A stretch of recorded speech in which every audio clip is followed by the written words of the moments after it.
मुंबईमधील आझाद मैदानामध्ये मराठा आंदोलक जमायला सुरुवात झालेली आहे। जरांगे मुंबईमध्ये येण्याआधीच मराठा आंदोलक आझाद मैदानात दाखल झाले। मराठा समाजाच्या मागणीसाठी मनोज जरांगे पाटील यांनी पुन्हा एकदा आक्रमक पवित्रा घेतलेला आहे।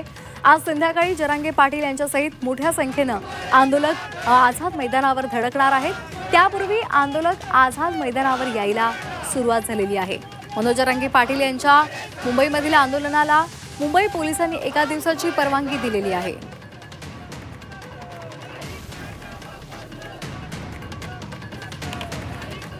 तर या संदर्भात अधिक माहितीसाठी आपल्यासोबत जोडले गेलेले आहेत आमच्या प्रतिनिधी सीमा आढे। सीमा, मनोज जरांगे पाटील यांनी आंदोलनाचा निर्धार केलेला आहे आणि आता मुंबईच्या आझाद मैदानामध्ये मराठा आंदोलक जमायला सुद्धा सुरुवात झालेली आहे।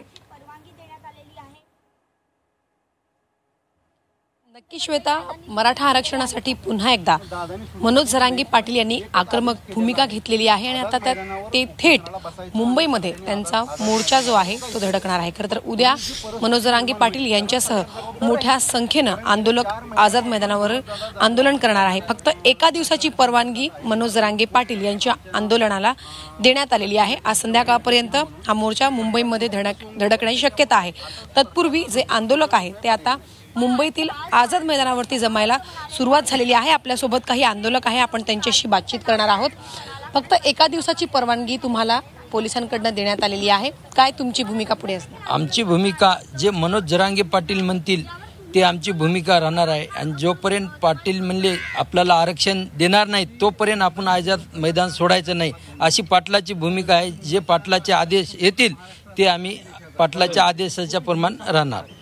अटी शर्तींसह खरं तर या आंदोलनाला परवानगी देण्यात आलेली आहे। फक्त 5000 आंदोलकांना या ठिकाणी आंदोलन करण्याची परवानगी देण्यात आलेली आहे। तर किती संख्या येऊ शकते, काय अंदाज आहे?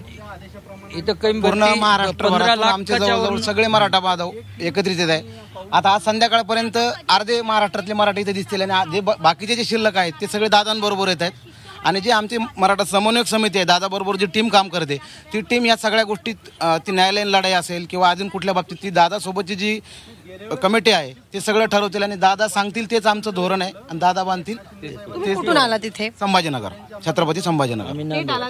अजून किती जण आहेत तुमच्यासोबत? आता मला म्हणायचं आहे आजच्या 5 वाजेपर्यंत जिथं कमी भरती 2-3 लाख पब्लिक येईल। 5000 तर 5000 एका तासात आता पब्लिक येईल। इथं कायदेशीर कारवाई खरं तर करण्यात येईल करत अशी शक्यता आहे, कारण की अटी शर्तींसह करण्यात आले। तुम्ही 3 लाख सरकारला एरीपण हे मोडूनच काढायचं होतं आंदोलन। सरकारने जे काही त्याचे प्रयत्न करायचे होते ते पूर्ण करून पाहिले। 4 महिन्यापासून जरांगे पाटलांनी ही मागणी केलेली होती आंदोलनाची आणि आजपर्यंत सरकार झोपलेलं होतं। काल त्यांना कोर्टात जाण्याचे सुचलं आणि हे जे काही अडथळे तयार केलेत ते कुठल्याही अडथळ्याला मराठा जुमानणार नाही, परंतु जरांगे पाटलाचे आदेश असल्यामुळं शांततेत जायचं, शांततेतच आंदोलन करायचं। त्यामुळं मराठा समाज हा शांततेतच राहणार आणि जरांगे पाटला जे आदेश असतील त्या आदेशाप्रमाणेच राहणार। तर नक्कीच आपण बघितलं तर या ठिकाणी फक्त 5000 आंदोलकांना आंदोलन करण्याची परवानगी मुंबई पोलिसांनी दिलेली आहे। खरं तर गणेश उत्सव मुंबईमध्ये सुरू असताना मोठ्या प्रमाणात वाहतूक कोंडी होऊ शकते, या सगळ्या गोष्टी लक्षात घेता अशा प्रकारची अटी शर्तींसह परवानगी जी आहे ती देण्यात आलेली आहे। मात्र आंदोलकांचं असं म्हणणं आहे की लाखोच्या संख्येनं आंदोलक आज संध्याकाळी 5 वाजेपर्यंत मुंबईतील आझाद मैदानावरती धडकणार आहेत अशी शक्यता खरं तर त्यांच्याकडनं वर्तवण्यात आलेली आहे। आतापासून तर आंदोलक आपण पाहतो इथे जमायला सुरुवात झालेली आहे। संध्याकाळपर्यंत काय नक्की चित्र या ठिकाणी निर्माण होणार हे पाहणं महत्त्वाचं असेल। धन्यवाद सीमा दिलेल्या सविस्तर माहितीसाठी।